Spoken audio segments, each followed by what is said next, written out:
Γεια χαρά σε όλους και καλώς ήρθατε σε άλλο ένα βίντεο του καναλιού. Αυτό το βίντεο είναι ο οδηγός για αρχάριους για κάποιον που μπαίνει πρώτη φορά στον κόσμο των drone με το DJI Mini 5 Pro. Θα αναλύσουμε τα δύο χειριστήρια, τα δύο διαφορετικά χειριστήρια με τα οποία έρχεται, τον E3 και τον DJI RC2 και φυσικά τις λειτουργίες, τις βασικές του DJI Mini 5 Pro. Το DJI Mini 5 Pro έρχεται σε τρεις διαφορετικές εκδόσεις.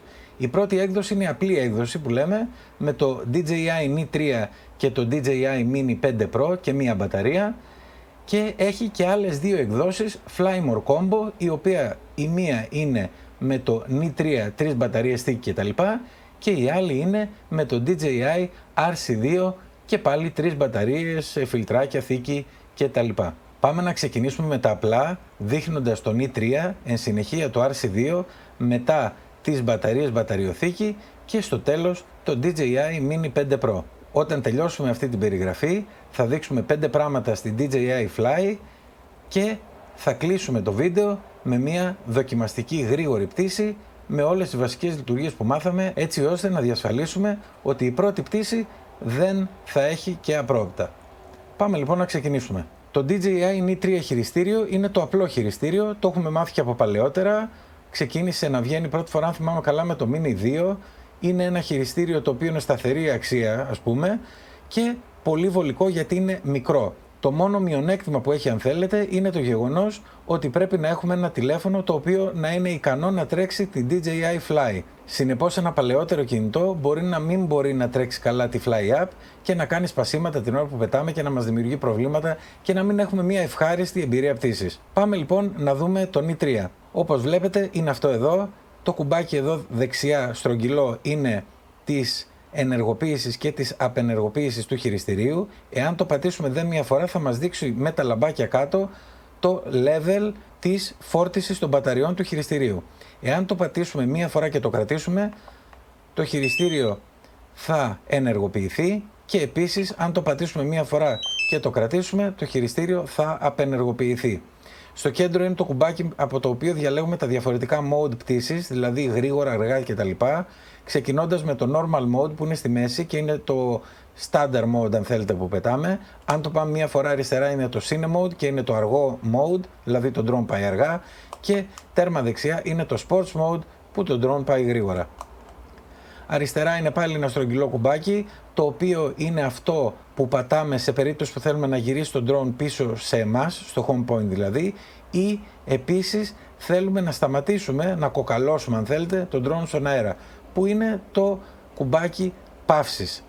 Άρα δύο λειτουργίες για το αριστερό κουμπί. Πάνω δεξιά είναι ένα στρογγυλό κουμπάκι με το οποίο αλλάζουμε από φωτογραφίες σε βίντεο και βίντεο σε φωτογραφίες αντίστοιχα, και πάνω αριστερά είναι το κουμπάκι FN, το οποίο είναι προγραμματιζόμενο και κάνει διάφορες λειτουργίες ανάλογα με το τι έχουμε διαλέξει από την εφαρμογή. Από κάτω από το χειριστήριο έχουμε τα δύο μοχλάκια και έχουμε και την USB-C πόρτα. Η USB-C πόρτα είναι για να το φορτίζουμε. Τα δύο μοχλάκια αφαιρούνται έτσι και βιδώνονται εδώ για να δημιουργήσουν το controller. Δεν θα βάλω και το άλλο, είναι ακριβώς το ίδιο. Από την πάνω πλευρά του DJI Mini 3 έχουμε τα εξής. Εδώ είναι η κεραία και επίσης είναι και το σημείο στο οποίο μπαίνει το κινητό τηλέφωνο εδώ. Προφανώς αν είναι το κινητό μας τηλέφωνο πιο πλατή, το τραβάμε, έχει έλασμα.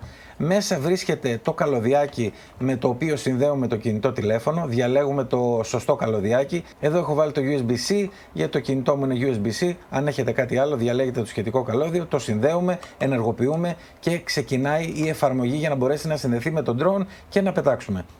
Επίσης από την πάνω πλευρά στα αριστερά έχουμε τη ροδελίτσα με την οποία κάνουμε πάνω κάτω το gimbal, την κάμερα δηλαδή, και δεξιά είναι το shutter κουμπί, είναι αυτό το οποίο αν το πατήσουμε και είμαστε στις φωτογραφίες βγάζει φωτογραφίες, ενώ αν είμαστε στο βίντεο ξεκινάει και σταματάει το βίντεο. Πάμε στο DJI RC2. Το DJI RC2 είναι ένα πιο προηγμένο χειριστήριο, το οποίο βολεύει, να σας πω την αλήθεια, περισσότερο, γιατί έχει ενσωματωμένη την οθόνη, τα έχει ενσωματωμένα όλα, δεν χρειάζεται να έχουμε ξέχωρα, δεν έχουμε το φόβο μην μας χτυπήσει το τηλέφωνο και μας κόψει την πτήση στη μέση κτλ. Επίσης, επειδή είναι φτιαγμένο για να τρέχει μόνο τη Fly App, την τρέχει όπως καταλαβαίνετε τέλεια, χωρίς πασίματα, χωρίς κολλήματα και διάφορα άλλα πιθανά προβλήματα που μπορεί να έχουμε με το κινητό τηλέφωνο. πάμε να δούμε εντάχει και το DJI RC2. Όπως βλέπετε εδώ είναι η οθόνη. Στη μέση δεξιά είναι το κουμπάκι ενεργοποίησης, απενεργοποίησης. Ακριβώς με τον ίδιο τρόπο ενεργοποιούμε και απενεργοποιούμε το χειριστήριο. Στη μέση διαλέγουμε τα διαφορετικά mode. Normal mode, Cine mode, το αργό, Sports mode, το γρήγορο.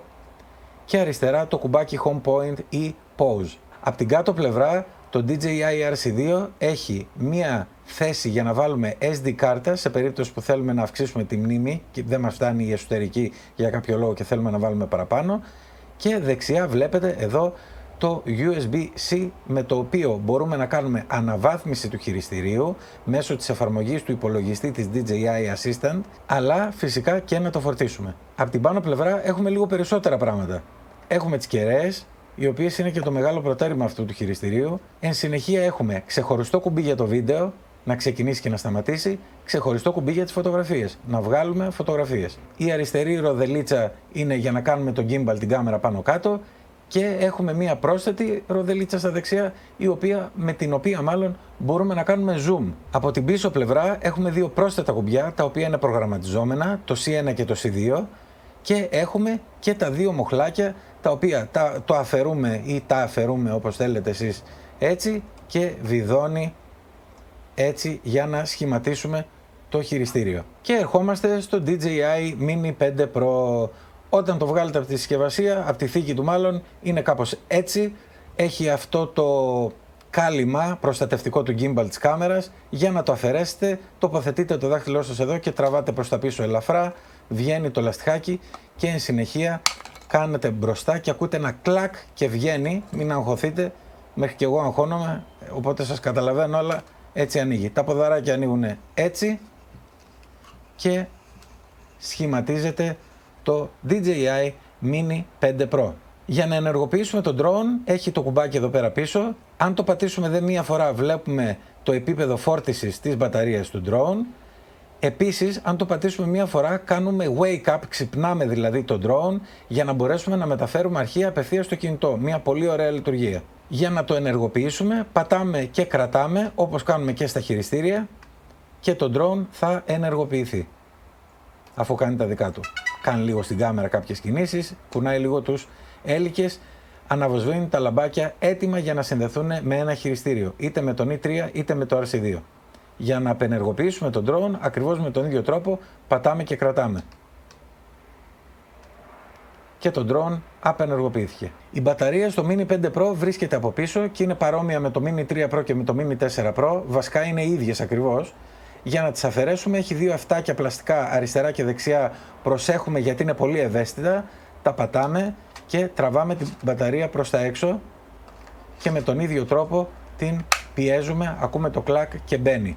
Από την πίσω πλευρά έχουμε USB-C πόρτα, η οποία χρησιμεύει για να κάνουμε αναβαθμίσεις στο drone, αλλά και να το φορτίζουμε για τους φίλους οι οποίοι έχουν πάρει την απλή έκδοση, και δίπλα ακριβώς είναι η SD κάρτα, η οποία μπαίνει και βγαίνει έτσι. Να σας υπενθυμίσω ότι έχει και 42 GB εσωτερική μνήμη το Mini 5 Pro, απλά εγώ προτιμώ να βάζω SD κάρτα γιατί τη βάζω στον υπολογιστή και μεταφέρω τα αρχεία πολύ εύκολα από το να βάζω καλώδιο, να μεταφέρω κτλ. Είναι θέμα ευκολίας. Σε αυτό το σημείο θέλω να σας δείξω λίγο τα φιλτράκια ND, τα οποία έρχονται σε αυτή την κασετίνα, βρίσκονται μέσα.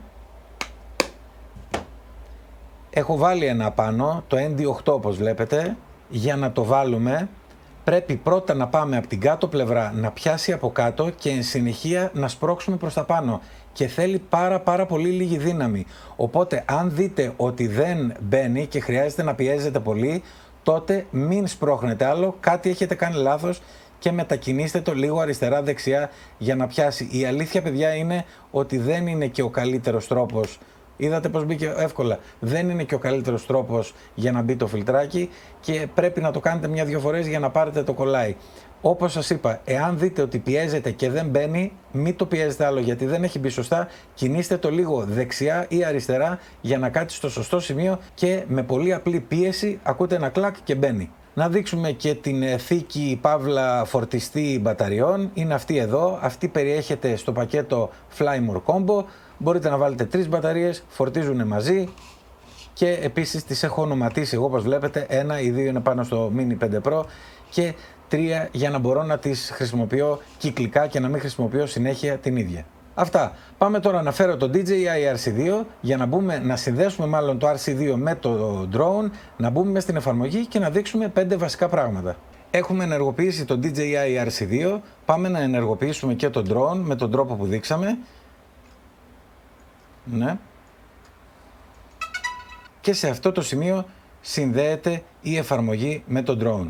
Απλά γρήγορα να σας υπενθυμίσω ότι για να μπορέσετε να κάνετε όλο αυτό θα πρέπει όταν ανοίξετε πρώτη φορά το RC2 και συνδέσετε τον drone θα πρέπει να κάνετε login με το λογαριασμό σας της DJI που θα τον φτιάξετε είτε πάνω στο χειριστήριο αν δεν έχετε είτε θα τον έχετε φτιάξει από πριν στο dji.com.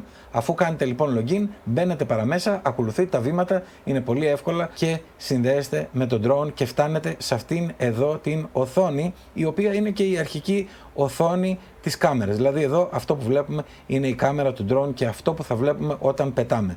Ξεκινάμε από δεξιά, βλέπετε ότι έχει το record, το κόκκινο κουμπάκι. Πάρα πολύ απλά αν είμαστε σε βίντεο εδώ ξεκινάει να γράφει βίντεο, αν το πατήσουμε άλλη μία σταματάει να γράφει βίντεο. Από πάνω που έχει ένα σαν film μπορούμε να αλλάξουμε σε φωτογραφίες. Επίσης έχουμε ένα επί που είναι το κανονικό και δύο που είναι 2 φορές zoom ας πούμε ή telephoto όπως θέλετε πέστε το. Κάτω δεξιά είναι οι ρυθμίσεις και ξεκινάμε να τις έχουμε σε auto, θα μπούμε παραπέρα στις προρυθμίσεις κτλ. Αριστερά έχει ένα ρανταράκι που βλέπουμε που είναι το drone αλλά μπορούμε να το γυρίσουμε και σε χάρτη, διαλέγετε εσείς τι θέλετε να κάνετε. Δίπλα ακριβώς βλέπουμε το υψόμετρο από το σημείο της απογείωσης για το drone και από κάτω την απόσταση του drone από το home point, από εμάς δηλαδή. Πηγαίνοντας αριστερά βλέπετε ένα βελάκι το οποίο δείχνει προς τα πάνω και είναι το βελάκι της απογείωσης. Αν το πατήσουμε μία φορά εμφανίζεται αυτό το παράθυρο και αν πατήσω και κρατήσω το take off τότε το drone θα απογειωθεί. Αυτά τα απλά λοιπόν πράγματα για την εφαρμογή, όπως βλέπετε δεν μπαίνω εις βάθος, δεν χρειάζεται για την πρώτη πτήση. Πάμε τώρα έξω να κάνουμε δοκιμαστική πτήση, θα κάνουμε μία απογείωση, μία προσγείωση, 2-3 κινήσεις για να δούμε πώς αντιδράει και θα κλείσουμε το βίντεο. Ήρθαμε έξω για να κάνουμε αυτά που είπαμε πριν λίγο, να τα εφαρμόσουμε, δηλαδή μία απλή απογείωση, προσγείωση, αριστερά-δεξιά, τις βασικές λειτουργίες που πρέπει να ξέρουμε για να μπορέσουμε να κάνουμε μία πτήση χωρίς προβλήματα. Το DJI Mini 5 Pro είναι κάτω, έχει πιάσει δορυφόρους, είμαστε στους 25, είναι μια χαρά. Τα έχω όλα στο auto όπως βλέπετε στην εφαρμογή κάτω δεξιά το βίντεο, έχει λίγες ρηπές, αλλά δεν μας πειράζει, είναι εντάξει νομίζω. Θα δούμε πώς αντιδράει και στον αέρα έτσι λίγο. Οπότε για να απογειωθούμε πατάμε αριστερά το βελάκι που δείχνει προς τα πάνω και πατάμε και κρατάμε στην οθόνη το take off. Με το που το κάνουμε αυτό το Mini 5 Pro όπως βλέπετε έφυγε λίγο και πήγε προς τα αριστερά γιατί έχει αέρα. Θα το φέρω λίγο προς τα εδώ. Για να απογειωθείτε θα πρέπει πρώτα να έχει πιάσει δορυφόρους. Μην απογειωθείτε χωρίς δορυφόρους γιατί θα αντιμετωπίσετε προβλήματα μόλις ανέβετε πάνω από τα 6-7 μέτρα. Και φυσικά το βράδυ εκεί θα έχετε μεγάλα προβλήματα. Τον αέρα του τον έχει λίγο τελικά, ενώ δεν του φαίνεται να σου πω την αλήθεια. Ίσως είναι επειδή έχω συνηθίσει τον τελευταίο καιρό και πετάω με μεγαλύτερα drone. Τέλος πάντων, θα κάνουμε τώρα τα βασικά. Είδαμε πώς απογειωθήκαμε, για να πάμε προς τα πάνω σπρώχνουμε τον αριστερό μοχλό προς τα μπροστά και πάει προς τα πάνω τον drone. Για να πάμε προς τα κάτω, αριστερό μοχλό προς τα κάτω. Για να στρίψουμε την κάμερα αριστερά-δεξιά, δηλαδή που κοιτάει η μούρη, πρέπει να κάνουμε τον αριστερό μοχλό προς τα δεξιά ή αριστερά αντίστοιχα. Ρε κοίτα αέρα που έχει και δεν του φαίνεται. Φυσικά για να πάμε προς τα μπροστά τον δεξί μοχλό προς τα πάνω, όπως βλέπετε, και για να πάμε προς τα πίσω τον δεξί μοχλό προς τα κάτω. Και τώρα ερχόμαστε για την πλαϊνή αυτή κίνηση που βλέπετε εδώ πέρα στην κάμερα. Για να την κάνουμε αυτή την κίνηση με τον δεξί μοχλό κάνουμε αριστερά και δεξιά αντίστοιχα για να κινηθεί το drone αριστερά δεξιά. Αυτά είναι παιδιά, κυρίως δώστε προσοχή, αυτά είναι οι βασικές λειτουργίες. Κυρίως δώστε προσοχή στο γεγονός ότι πρέπει να έχετε GPS για να πετάξετε και από εκεί και πέρα και να είστε σε ένα ανοιχτό μέρος όπως είμαι εδώ καλή ώρα για να μην έχετε θέματα και από εκεί και πέρα θα κάνετε τις δοκιμές σας και σιγά σιγά, κοίτα εδώ τι τραβάει και σιγά σιγά θα εξοικειωθείτε και θα μπορείτε να κάνετε τις πτήσεις σας άνετα και να το ευχαριστιέστε. Στην αρχή μερικές δοκιμές. Για να προσγειωθεί το drone, το μόνο που χρειάζεται να κάνουμε είναι να βρούμε μια κατάλληλη επιφάνεια, π.χ. όπως είναι το landing pad που έχω βάλει εκεί πέρα, και να κρατήσουμε τον αριστερό μοχλό κάτω συνεχόμενα. Πάμε να το κάνουμε. Αριστερός μοχλός κάτω συνεχόμενα. Κοιτάμε πού θα πατήσει και το Mini 5 Pro προσγειώνεται. Υπό αυτές τις συνθήκες, όπως βλέπετε, κουνάει λίγο, άρα πρέπει να είμαστε λίγο πιο προσεκτικοί. Αν δεν έχει αέρα, είναι πολύ πιο άνετα τα πράγματα. Να σας πω την αλήθεια, δεν έχει πολύ συνεχόμενο αέρα, οι ρηπές είναι έντονες, οι οποίες δυσκολεύουν τα μικρά drone. Σας ευχαριστώ πολύ που ήσασταν για άλλο ένα βίντεο κοντά στο κανάλι. Like, subscribe, τα σχόλια σας από κάτω και τα λέμε στο επόμενο.